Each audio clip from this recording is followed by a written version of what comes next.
میدونی چرا همیشه انگیزه نداری؟ چون مغزت خسته است، چون تنبله. اصلا بذار بگیم راحت طلبه. منتظر انگیزه‌ای فراموشش کن. منتظر انگیزه نباش. اگه منتظر انگیزه بمونی هیچ وقت شروع نمی‌کنی. میخوای موفق باشی؟ آدمای موفق انگیزه ندارن. اونا برای خودشون به جای انگیزه عادت میسازن.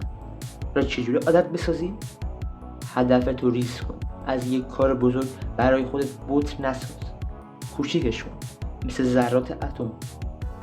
بمب اتم خیلی بزرگه ولی از ذرات ریز تشکیل میشه. خودتو گول نزن.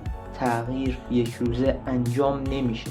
حداقل برای اینکه یک تغییر به 100 خودش برسه 20 روز زمان میخواد. پس آروم آروم شروع کن. نه اینکه بگی از فردا میخوام 100 خودم باشم، چون خودتو اینجوری خسته میکنی.